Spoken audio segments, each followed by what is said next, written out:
The apple doesn't fall far from the tree.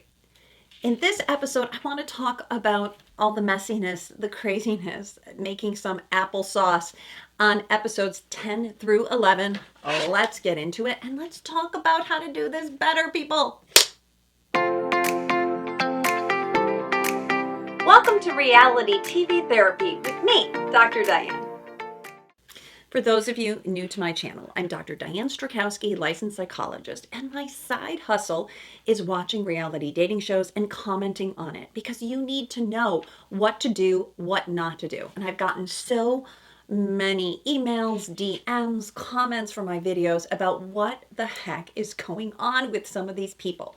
But in this episode, I really want to dive in deeper. While some people may say, 10 and 11 were anticlimactic. For me, as a couples therapist, this is what I love because I want to see how people became who they are.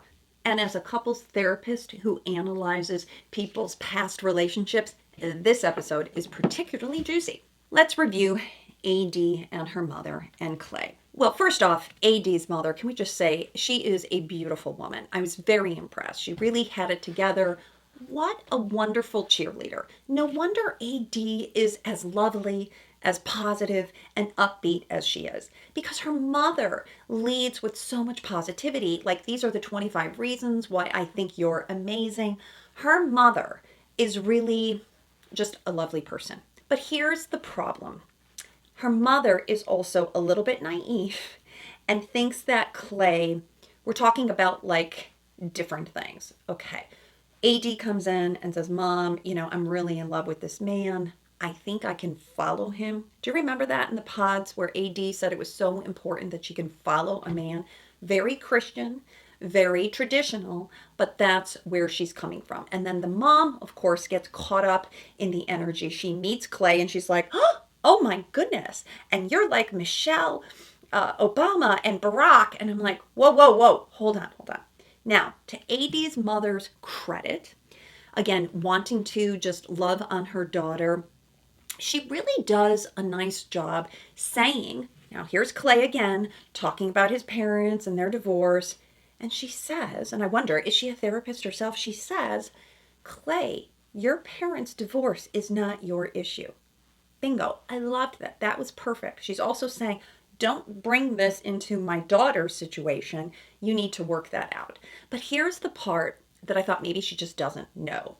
So AD's mother says, hey, wait a minute. This was a 24-year marriage. Some of it must have been good. But does she know that Clay's dad was cheating on his mom since he was 7 years old? So I just felt like that part was a bit disjointed. Maybe mom doesn't have all the facts. But I like the overall tone. The overall tone is that we have to break generational patterns, even epigenetics, meaning that we carry on our attachment style through families. And if they want something better, if they want Black excellence, if they want a good, successful relationship, then they both need to be accountable. So the problem that everyone's having with Clay and all the other videos I've watched too is that Clay kind of is leaning on this cheating narrative too much. It's like it's in my DNA. Because my dad cheated on my mother and everybody else I know who's cheated on their partners, it's like I have no other excuse. And this is where I would love for a successful Black couple. Say it's even Brett and Tiffany. They come in and they say, temptation is everywhere.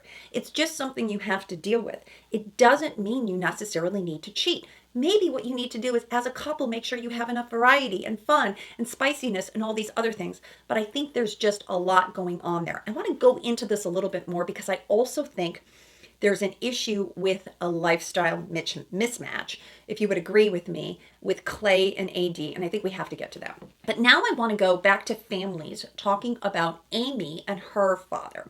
So they meet in the park. Amy's dad is looking very nice. It looks like he got dressed up. And Amy has done a nice job with Johnny, telling her how important it's going to be to get a favorable impression from her dad. She doesn't think she could get married without her dad's approval. And I think Johnny did a really nice job. The dad comes in, he talks about the process being overwhelming. I'm sure those were Amy's words. She's kind of gotten him up to speed. And Johnny actually does a really nice job. He talks about his work, his aspirations, what he does, software remote. He wants to retire easily. So as a dad, he's taking this all in and saying, are you going to be the shepherd to my daughter? And he is now pleased with the information he's gotten from Johnny. I think they hyped up Amy's dad to be like this big, aggressive kind of guy, but he seems like he's really a softie. He's so sweet. He kind of kisses her on the hand. And I just think it's a really sweet moment. But here's the part that I don't know if you noticed. Where is Amy's mom? So I somehow assumed, unless they didn't show this in the pods, that the parents were still together. And then when we see the mother later in the dress shopping, I thought if the parents were together, wouldn't the mom have come to the lunch too? But what I do notice, back to the parents, the dad really seems so much more Western than the mother. The mother seems very traditional. She's speaking primarily Spanish. Her English is somewhat broken, but that just seemed also like a disconnect. And I just don't know if we know as much about this couple. Because I'm questioning in this video, have I observed my parents being happily married, and what does that mean for me when I say the apple doesn't fall far from the tree? So just a point there. I want to put a pin in that because I'm not so sure. Let me know in the comments if you have any information about Amy's parents and whether they're divorced or not.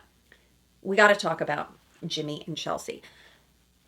I have pages of notes on them. I could spend an hour analyzing this relationship and basically just coming up with, what words do you want to use? Gaslight, toxic, red flags, borderline, histrionic. I mean, all of those apply. But here's the thing that people don't realize. I've done videos on this. Your attachment style is a bigger deal than you think. And people could say, oh yeah, what does it mean that she has an anxious attachment style? This is what it means. I've said it all along. When you are in hot water, you're in tea, that's when your true flavor comes out. This couple, the hot water is mounting because they're getting married, supposedly, in 10 days. And now we're seeing all the ugliness. And people are like, how could this just be one's attachment style? Because your attachment style is pretty much everything. So this conversation, I don't want to talk more about what ugliness it is. I don't need anyone to agree with me. We can all look at this and say, this is not good. This couple shouldn't say yes based upon what we're seeing right now. There's so much ambivalency, so much back and forth. But let's talk about Jimmy's family, okay? Because I'm looking at that apple and the tree that he fell from. Jimmy's parents come in. I'm sure they're lovely people. They are probably representative of the South. They're only getting snippets, remember. This is not fair to Jimmy's family. He's told, right? Jimmy calls, hey, mom and dad, I'm getting married. I want you to meet Chelsea. She's great. And they're on TV, and they're probably just glassy-eyed and overwhelmed. But what's interesting is the question we keep coming back to. Why is Jimmy putting up with so much from Chelsea? Whether you like Jimmy or not, at some point, people are identifying more with Jimmy, thinking poor Jimmy than poor Chelsea. That's just how we're seeing it. But interesting enough is that I do think that there were a couple of scenes with Jimmy's parents, and I want to talk about that. Well, first off, what bothered me most is it's kind of like the family's talking about Chelsea without Chelsea being there. Did you notice this? It's like he's talking about how intentional he's been with dating, that he hadn't dated anyone for 2 years, and he had decided that he wanted to get married, and he was so careful about it, and he's never found anyone expressive before. So the mom is like trying to pull this all together. Chelsea, you stole my son's heart. But here's what the dad says. The dad says, we've been married for 43 years, and there's some things I don't like about your mom. First thing on top of my list is, that I don't like about her is she's a pack rat. The second thing is she's a pack rat. The third thing is she's a pack rat. He says it 3 times, I counted. And then this is the bingo card for me. And then he says, other than the daily nagging and stuff, I love her to death. boom, bingo, mic drop. This is where Jimmy learns that love is hard, nagging is normal. Because what we learn in our family, I know you can say they're in their 20s, they're in their 30s. You don't understand. If your first model of a couple and what's successful or not is your parents, how then do you know what is healthy, what isn't? If that's what's going on in Jimmy's household, the daily nagging, the dad kind of undermining the mom, talking about her being a pack rat, no wonder. Okay, I could probably end the video there. But the point is, what is Jimmy going to be doing about this information, right? These are his parents. They're well-meaning. I'm sure they love him. But my sense is that the whole family is probably, I've called Jimmy avoidant in the past. He's probably like, again, a low expressive avoidant type. They're not talking openly about their feelings. And Jimmy, his whole thing, I've been watching him from the beginning. It's like, I've decided that now I want to get married. And he's been provocative. I've been saying that in every single video. So now what does this look like for them as a couple? Here's what's missing for me. I don't have Chelsea's family. Have you noticed? Where is Chelsea's parents? I don't know from the pods, did we get that information? Is her father passed? Is he alive? Is he absent from her life? Because we all can tell that Chelsea has a very big wound, a gaping wound. And so no wonder all of these conversations are going to go toxic, right? She is like, it's like walking on eggshells. That's the name of a book. When someone, you can't figure out, are they hot? Are they cold? Where are we today? And that's what I've been talking about. So we don't see her parents. Her mother only shows up briefly on the dress shopping, and it's Chelsea's sister. Why aren't we meeting the parents? Because I want to know. I want to understand how Chelsea became the person that she is. Okay, so in my last video, I talked about how Jimmy could have handled Chelsea better. And I think he's actually doing some of those things. But here's the scene that is just rubbing everybody and rubbing me as a therapist the worst way, is when they're in their fight, and let's face it, Chelsea's drunk. Okay, she has been drinking too much. Chelsea, she even said a dry martini drunk. She's had one too many martinis. Please, somebody cut Chelsea off. But a lot of this, people want to also say that alcohol is a truth serum. There is some truth to everything, and this is her truth, is about all her insecurities. Jimmy is not totally off the hook, okay? Jimmy, if you notice him, he says, I love you a lot, but he probably doesn't say why he loves her, and he hasn't reassured her on a core level that he wasn't just choosing her because he thought she looked like Megan Fox, okay?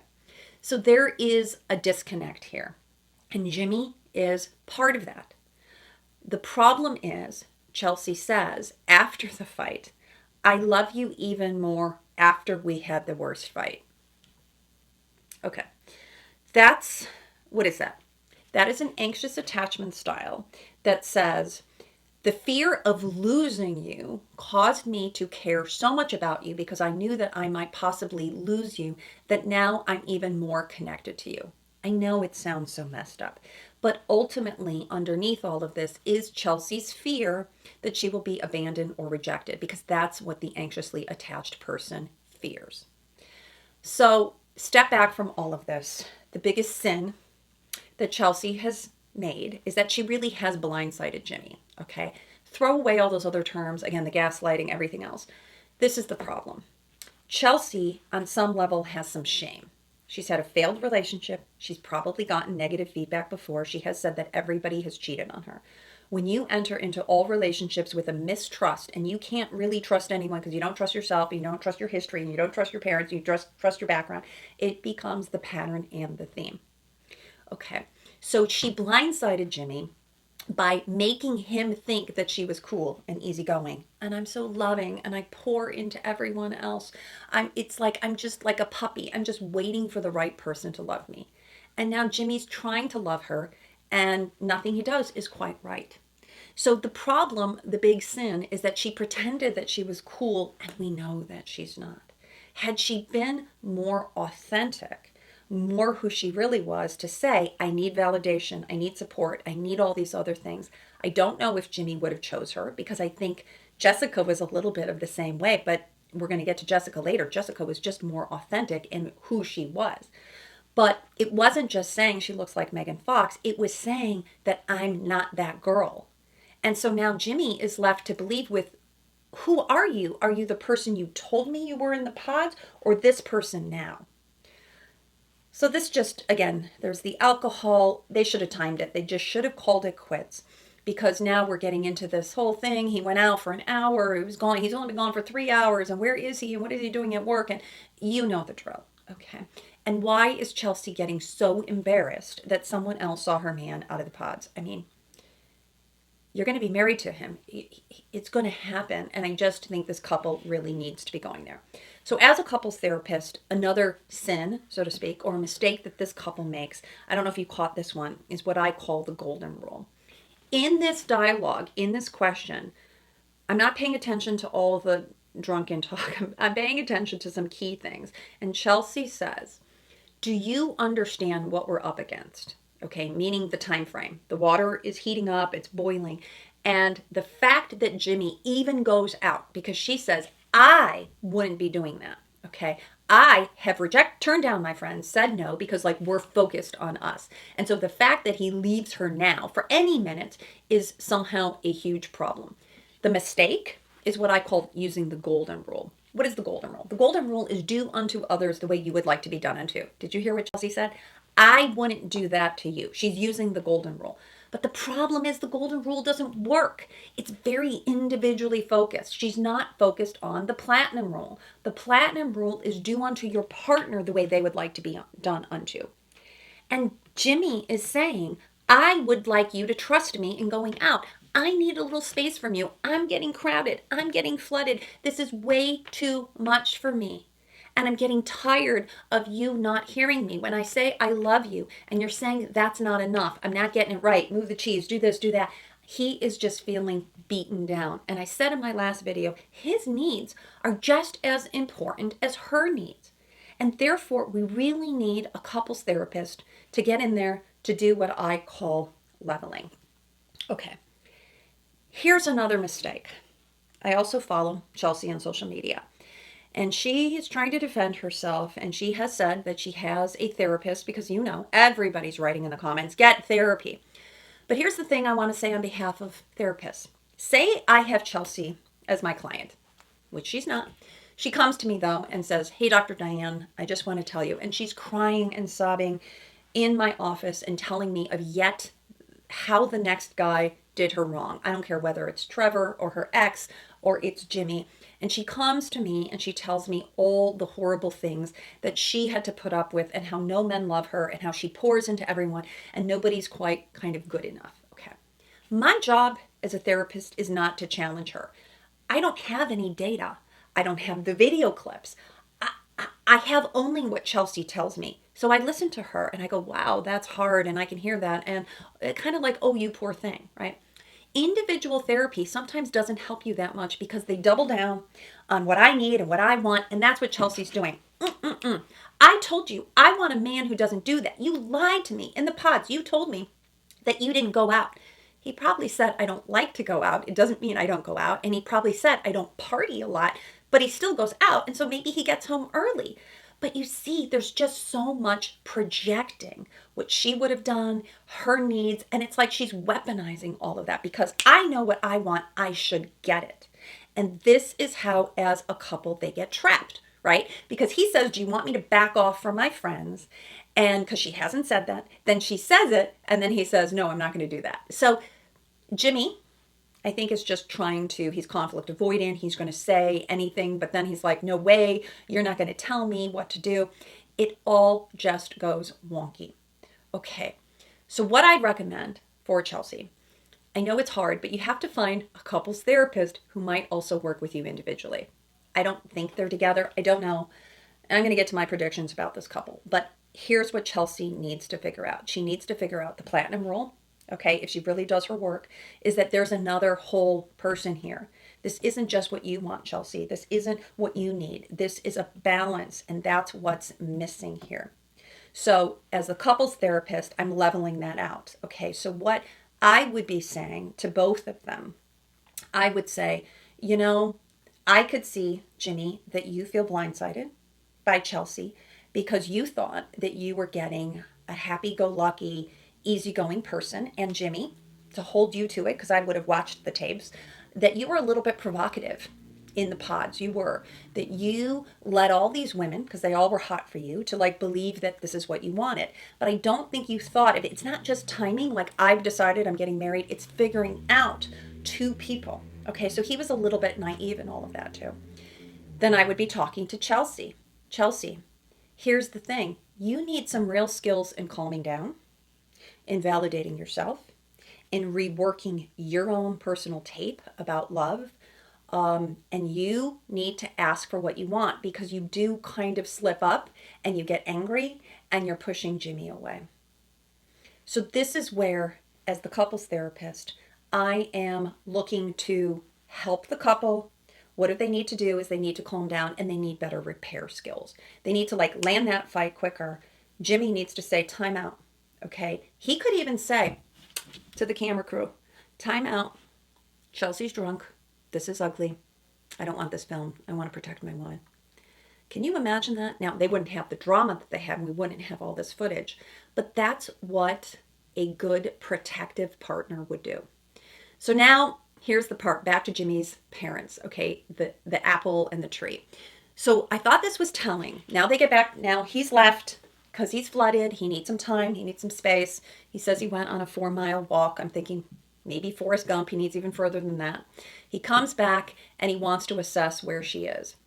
We were so proud of Jimmy. He had said, no, this isn't working. Like, you're out the door. Good. Jimmy, don't come back. He set a boundary. But now, did his parents tell him, well, honey, people nag all the time. Look at your mother. It's not that bad. Give her another chance. She hooks him in by saying, oh, I can't believe you come back and you look so good. But she hooks him in by saying, you're not going to abandon me. You're not going to leave me. I don't know if Jimmy just wants a good edit or he really, I don't know what's going on with Jimmy, but he's maybe gotten some advice again to go back. And so he had one foot out the door and then he comes back in. The problem is this couple is just not going to have enough time to really calm down and to heal. We've got a wedding that's also stressful. Let's get to Clay and AD. I'm circling back to them because now we get back into the kitchen and they're having this conversation where Clay is saying, well, maybe we don't really need to get married. It kind of reminds me, I'm just going to say, in Bachelor in Paradise, because I follow that show closely, where the men at the end, they know the next step is the proposal, and here the next step is a wedding, and they're like, well, I'm not quite ready. But like the logo for the show is an engagement ring. The logo for Love is Blind is the wedding. And now he wants to backtrack.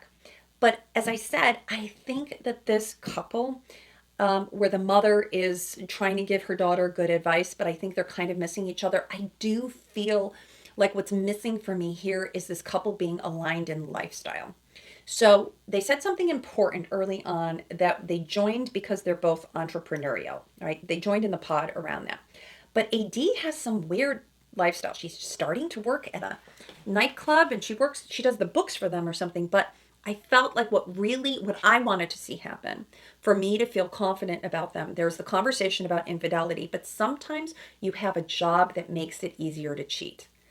I know you can't blame the job, but I wanted like AD and Clay to be talking about this. Okay, we want to have a certain amount of money. You need to work this job. I need to work that job. Clay is working Airbnb. He's working sales.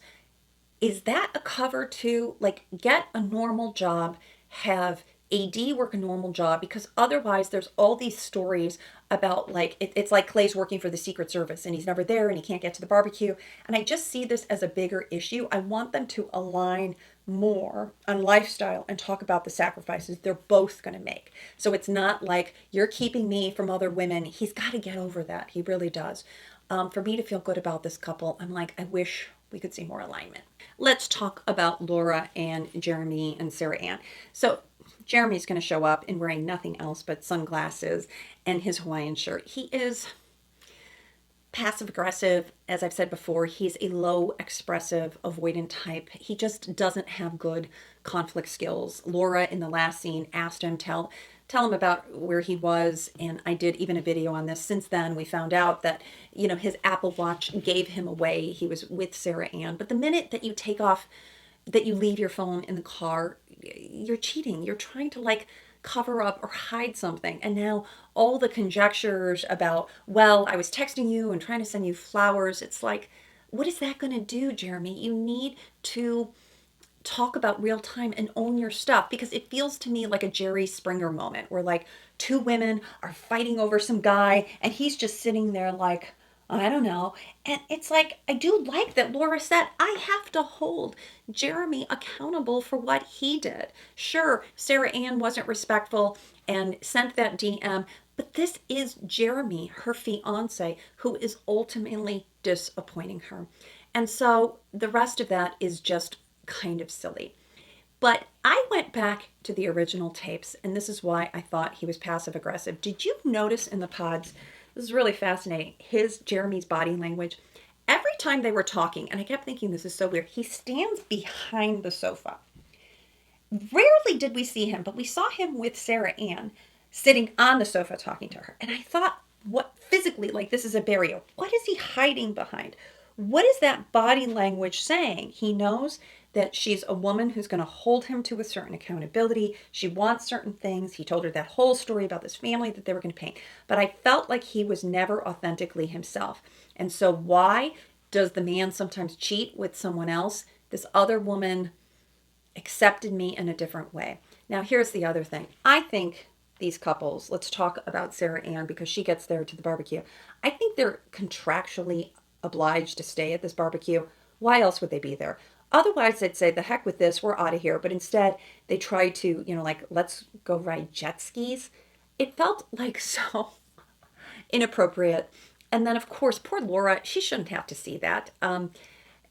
You know, Jeramey, she tells him to kick rocks barefoot, but she doesn't even say it once. She says it twice. And I felt like, oh, that girl had been planning that scene for a long time. So nobody wants to deal with Jeramey. Even Jimmy says that, you know, he's being hard-headed. Even Jeramey's mother doesn't want to hear what he has to say and kind of sides with Laura. Jeramey, get it together. Come to the reunion. Own up for what you did. Say you made a mistake. Because we could have had like a Bliss and Zach moment. We could have. He could have said, I made a mistake, handled it correctly with Laura, then got together with Sarah Ann. But he's not Zach. He doesn't have the maturity. And so this just gets ugly. Can we talk about Trevor? So Trevor comes, he's at the barbecue, and all the women are like, ooh, Trevor, he's beefy. But what's going on with Trevor too? Is he trying to sell protein powder or something?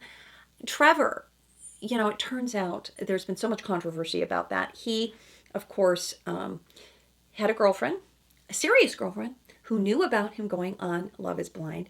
And I guess she was okay with that. But turns out, I mean, there's a long story about that.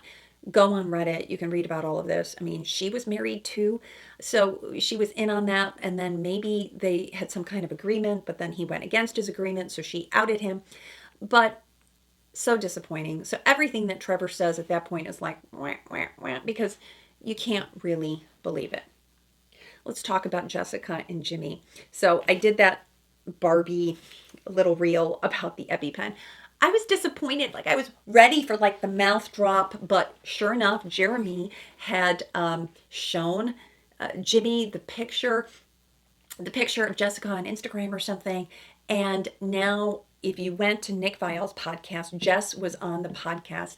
And I think this all made sense to me, that Jess was just not that attracted to Jimmy after she saw him. So she planned it all out. I think Jess is a smart person because she manages her social media well. And she really, in fact, this was the best outcome for her. She looks like the victim. She has a daughter. She was the one who got rejected.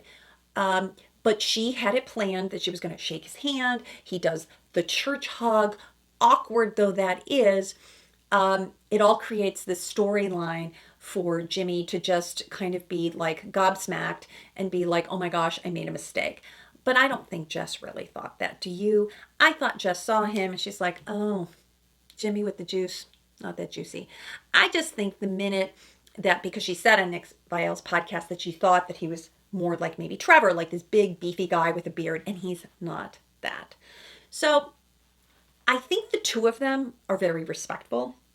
I think she says, you know, Jimmy, did Chelsea meet your family? I know that that was important for you. And but she's not vying for Jimmy back. She didn't say anything. She didn't say, "Oh, you're my number one." She didn't. You could tell she was kind of done with him, and she said, "Don't do my girl wrong." She's saying, "I'm friends with Chelsea. Don't go there." And so even if he says, "Oh, you were my number one," it doesn't mean anything. And at the end, where she's saying, like, this is the most hurtful thing, finding that you were in love with Jess, I didn't really buy that. It's like, you've had a daughter with someone, you've gone through obvious bigger things. I like Jess, but that felt a little manufactured for me. Okay, let's get back to Trevor and Chelsea. Trevor's saying your decision didn't make sense, but now knowing what we know, none of this makes sense about Trevor. It's like, I'm glad that finally Chelsea said, even if you asked me first, it wouldn't have mattered, because I felt like that was what Trevor needed. Regardless of all his past history with this other woman, I think that was the closure he needed. But then when he says, I'm not an arguer, and Chelsea's like, oh, neither am I, finally she has to admit that she is an arguer. Like, just be who you are. And the whole kind of bracelet tapping thing, I don't know what to make of that. The Sarah Ann and AD thing. I felt like AD now is holding on to her own feelings about cheating, and she talks to AD in support of her girl Laura. But I just don't think that it was AD's place to say that. To Sarah Ann's point, mind your own relationship. You can support Laura in the pain with Jeramey without having to confront Sarah Ann. And sure, she says she should have fought for him more, but like, let them work that out. So that was weird. Finally, let's get to projections. The only couple in my mind that should say yes is Amy and Johnny. If Clay and AD both do,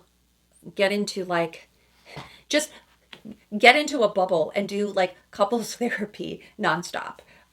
That would be the perfect pod. They need to be into a couples pod. If Chelsea and Jimmy get married, they should be in a couples therapy pod. That's the only way. And then literally roll the tapes. You said this, you did that, you got activated here. Let's stop in real time.